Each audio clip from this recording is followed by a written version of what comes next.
मुझे सियोन से आशीष दे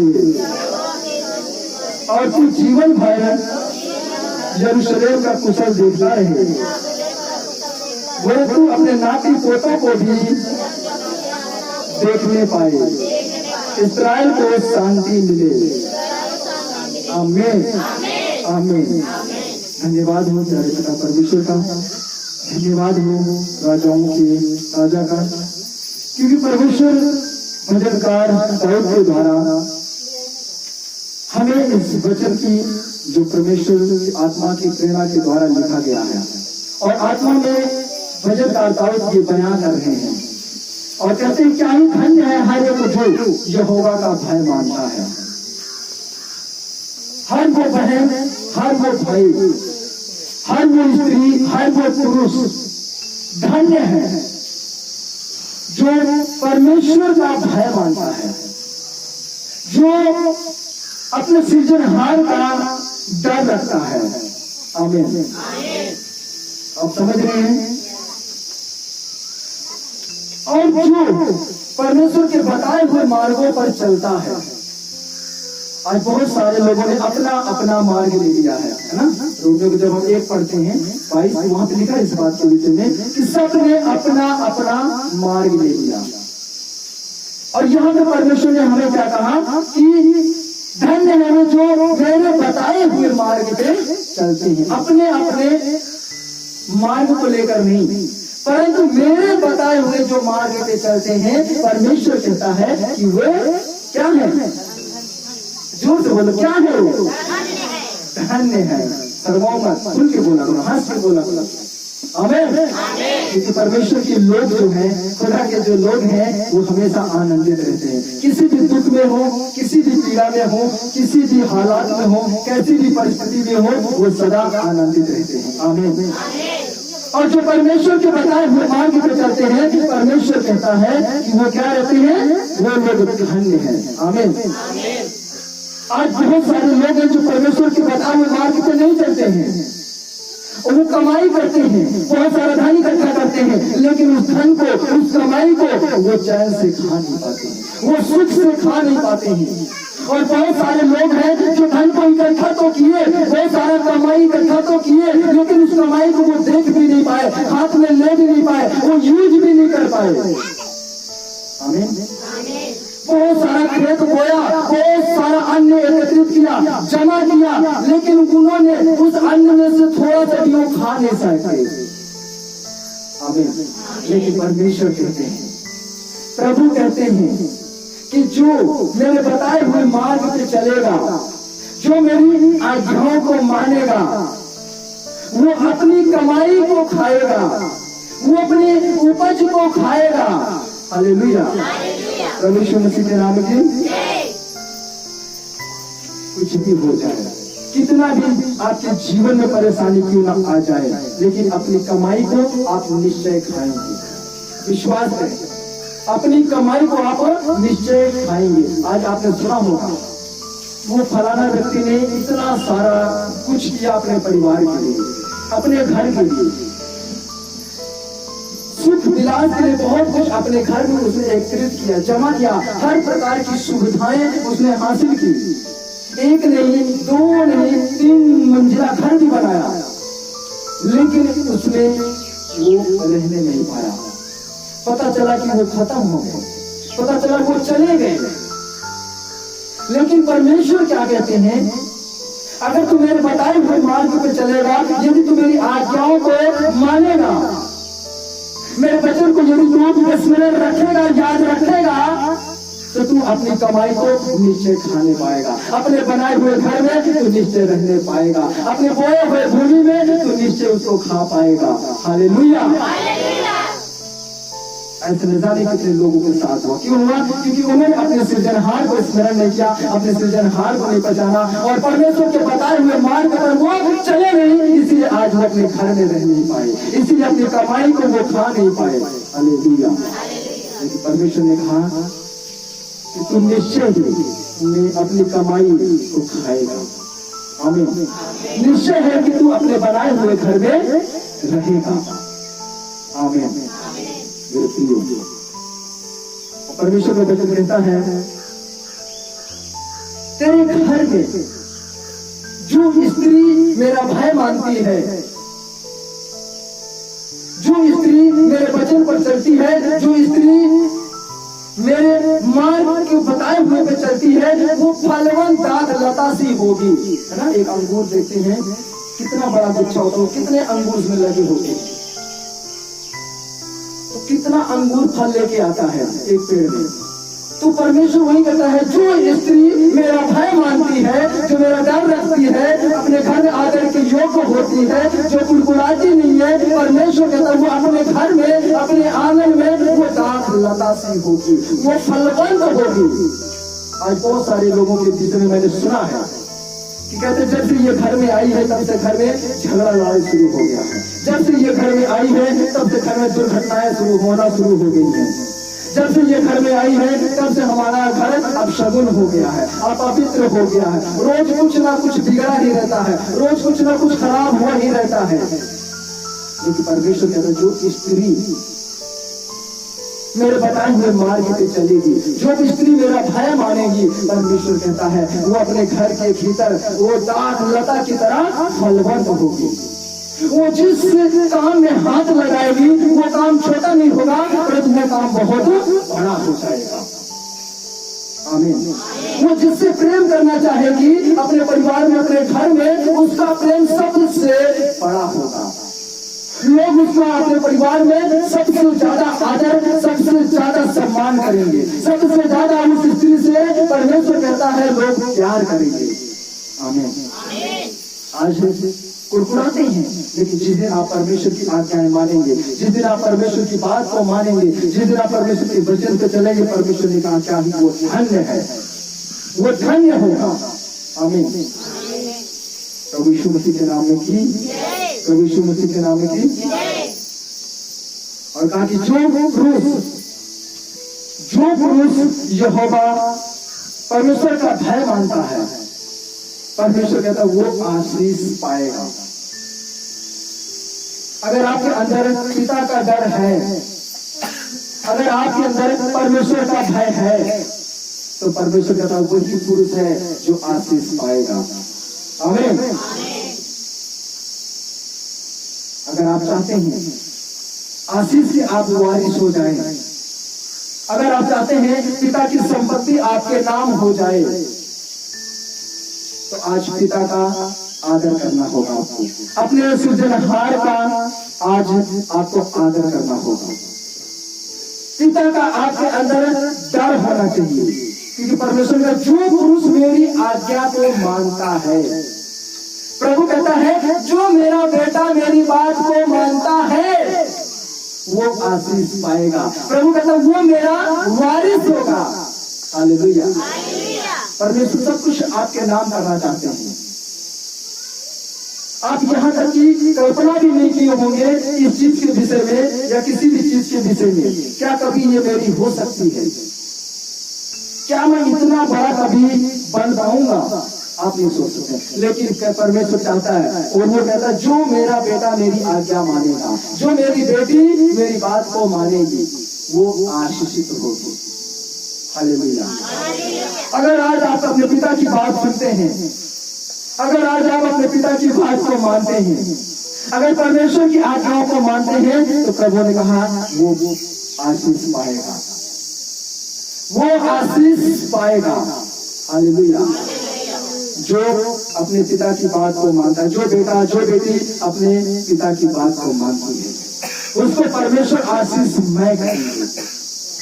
हालेलुया। अपनी संपत्ति, अपनी जायदाद को अपने बेटे और बेटियों के नाम कर देंगे। हालेलुया।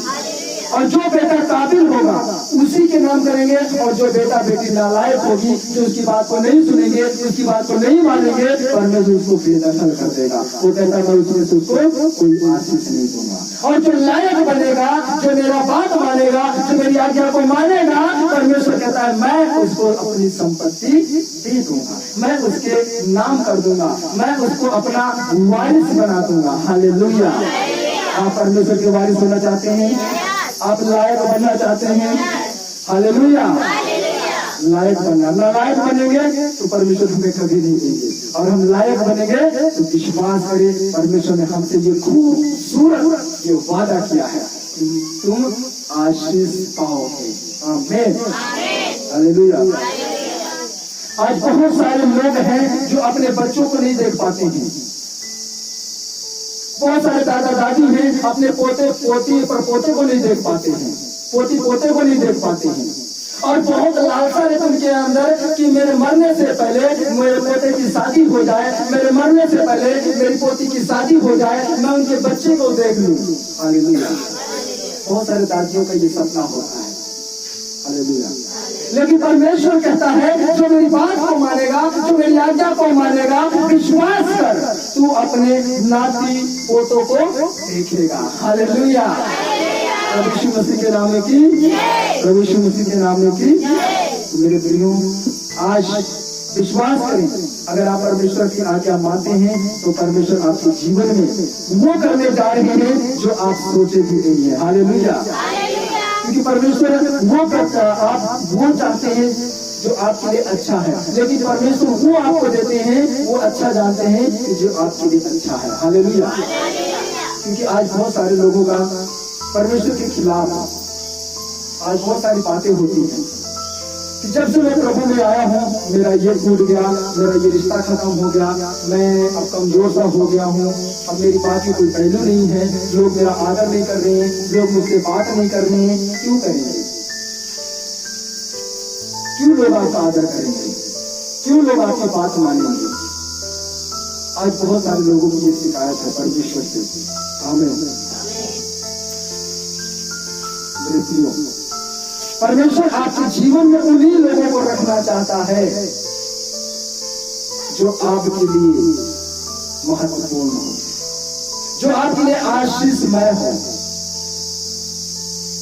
आपको उन लोगों से दूर क्यों किया परमेश्वर? आपको मालूम है? उन लोगों से परमेश्वर ने आपको अलग क्यों किया? आपको मालूम है क्यों?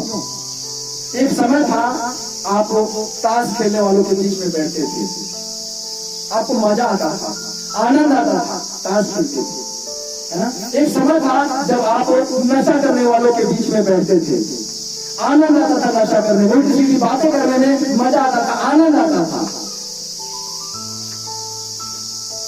जब से आपने प्रभु को अपने जीवन में लेके आए हैं, तब से आप उनके बीच में उठना बैठना छोड़ दिए हैं। परमेश्वर ने आपके जीवन से वो ताश खेलने वाले जो लोग थे, जुआरी जो लोग थे, उनको आपके जीवन से निकालकर बाहर कर दिया, क्योंकि परमेश्वर जानता है तेरे लिए ये अच्छा नहीं है। जो नशा करने वालों के साथ उठता बैठता था, खाता था, पीता था, एंजॉय करता था, मस्ती करता था, उन लोगों को भी परमेश्वर ने तुझसे अलग कर दिया, क्योंकि परमेश्वर जानता है तेरे लिए ये लोग ठीक नहीं है। फिर भी तो कुरकुरा रहा है, क्योंकि परमेश्वर हमसे बेहतर जानता है कि हमारे लिए अच्छा क्या है। जो लोग बुराई करते थे, जो लोग छल करते थे, उनको भी तुमसे परमेश्वर ने अलग कर दिया, तुमको उनसे दूर कर दिया परमेश्वर ने। क्यों? क्योंकि परमेश्वर जानते हैं कि तेरे लिए यही अच्छा है। और तू कुरकुराता है कि परमेश्वर मुझसे सब लोग अलग हो गए, मुझसे सब लोग बात ही नहीं कर रहे हैं। ऐसे लोगों की तुम्हारी लाइफ में, तुम्हारे जीवन में जरूरत नहीं है, क्योंकि ये खुदा की इच्छा है, ये परमेश्वर की इच्छा है। और खुदा चाहता है कि तू सलामत रहे, तू अच्छा रहे, तू तंदुरुस्त रहे, तू स्वस्थ रहे, तू बिगड़ में ना पाए। हालेलुया।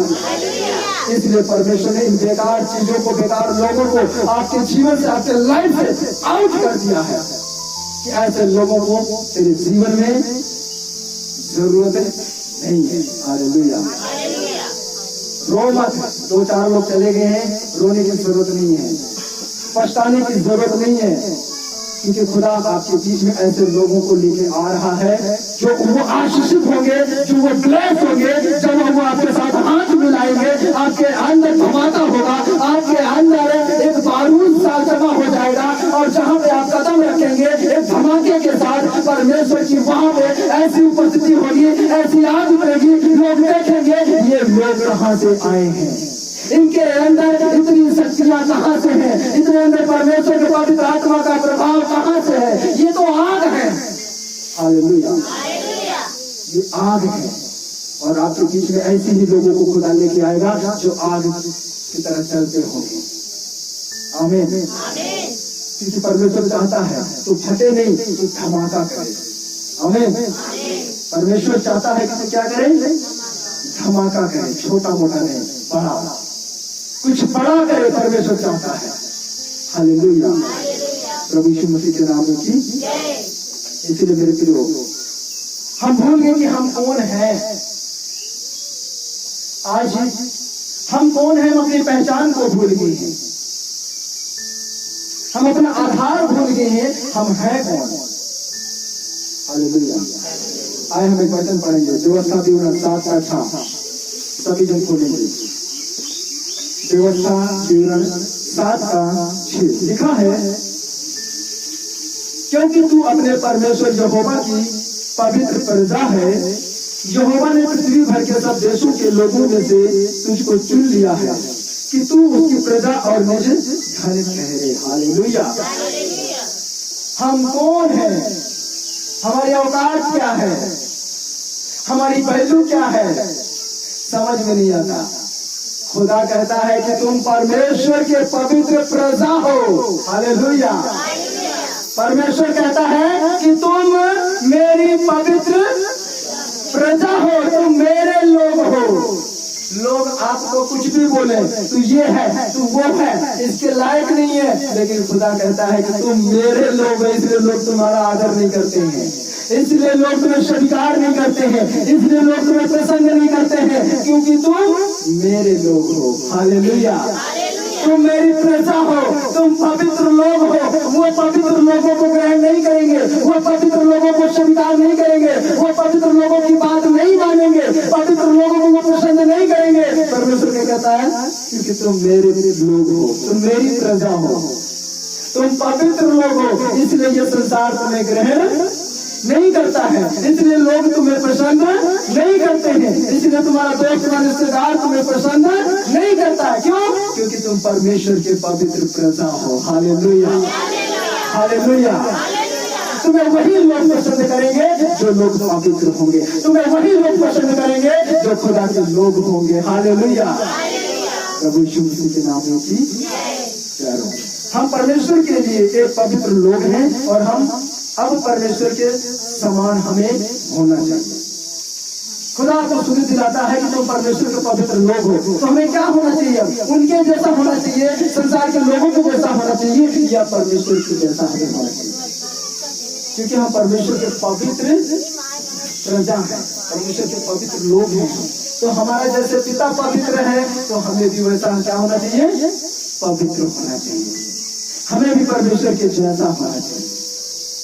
हमें ये याद होना चाहिए कि हम कौन हैं। हम परमेश्वर के पवित्र लोग हैं, हम परमेश्वर के पवित्र प्रजा हैं। आमीन। जैसा कि परमेश्वर चाहते हैं, जैसे कि परमेश्वर की इच्छा है और परमेश्वर का वचन कहता है कि हमें पवित्र रहना चाहिए, हमें वैसे ही पवित्र रहना चाहिए। हमारे सभी विचार क्या होना चाहिए? पवित्र होना चाहिए, क्योंकि परमेश्वर का विचार क्या है? पवित्र। और हमारा भी विचार क्या होना चाहिए? पवित्र होना चाहिए। हमारी बातें, हमारा शब्द क्या होना चाहिए? पवित्र होना चाहिए, क्योंकि परमेश्वर की बातें, परमेश्वर का शब्द पवित्र है। Hallelujah, hallelujah. और हमारे सारे काम, हमारे कर्म क्या होने चाहिए? पवित्र होना चाहिए, क्योंकि परमेश्वर जो भी काम करता है वो काम पवित्र हो जाता है। आमीन। हमारे सारे कर्म जो भी हम करें वो क्या होना चाहिए? पवित्र होना चाहिए, क्योंकि हम पवित्र लोग हैं। गंदे काम के लिए परमेश्वर ने हमें नहीं भेजा है, बुरे काम के लिए परमेश्वर ने हमें नहीं भेजा है, बुरे विचार के लिए परमेश्वर ने हमें नहीं भेजा है। एक अच्छे काम के लिए, एक अच्छे विचार के लिए, एक अच्छे शब्द के लिए, एक अच्छे कर्म के लिए परमेश्वर ने हमें भेजा है, क्योंकि हम परमेश्वर के प्रजा हैं, हम परमेश्वर के पवित्र लोग हैं। हम ही वो लोग हैं जो परमेश्वर के कार्य को पूरा करते हैं। आमीन। मेरे प्रियो, हमें पवित्र जीवन जीने के लिए हम लोगों को प्रभु को अपने आप को समर्पित करना चाहिए। आमीन। पवित्र जीवन जीने के लिए हमें क्या करना चाहिए? हमें अपने आप को प्रभु यीशु मसीह को समर्पित करना चाहिए। आमीन। क्योंकि जिन लोगों को चुना गया है कोई स्थिति पर वो सब लोगों में से वो लोग बहुत खास हैं। इस पृथ्वी भर में हम लोग क्या हैं? बहुत खास हैं। आमीन बोलो। परमेश्वर कहता है किसी का जब साथ पढ़ेंगे तो वहां पे लिखा है कि मैंने तुमको बहुत लोगों के बीच में से नहीं चुना। लिखा है कि थोड़े से लोगों के बीच में से मैंने तुमको चुना है। बहुत लोगों के बीच में से परमेश्वर ने हमें नहीं चुना, परंतु हमको परमेश्वर ने थोड़े से लोगों के बीच में से निकाला है, चुना है। थोड़े से लोगों के बीच में से परमेश्वर ने हमें चुना है। हम बहुत इस पृथ्वी पर बहुत खास लोगों में से हम एक हैं। आमीन। इसका मतलब क्या है कि हम सब लोग क्या हैं? बहुत खास हैं, बहुत खास लोग हैं। प्रियो, हमें प्रभु के संबंधित होना चाहिए और परमेश्वर की आज्ञाओं का पालन हमें करना चाहिए। यदि हम संसार के अभिलाषाओं में रहते हैं, यदि हम शरीर के अभिलाषाओं में रहते हैं, यदि हम भी विशेष लोगों के रूप में रहते हैं, तो हमें पश्चाताप करना चाहिए। अगर आपके अंदर किसी भी प्रकार की अभिलाषा है, अगर आपके अंदर गंदे काम है, तो आज आपको क्या करना चाहिए? परमेश्वर के सामने बैठना चाहिए और पश्चाताप करना चाहिए कि परमेश्वर मुझसे भूल हुई है, परमेश्वर मुझसे गलती हुई है, परमेश्वर मुझसे गुनाह हुआ है, मैं पश्चाताप करता हूँ, अपने गुनाहों को मानता हूँ, मुझे क्षमा कर। प्रभु यीशु आपको उसी वक्त, उसी समय, उसी घड़ी परमेश्वर आपको क्षमा करने वाला है। परंतु आप अपने गुनाहों को माफी मांगो, छुपाओ मत, पश्चाताप करो। परमेश्वर आपको आपके गुनाहों से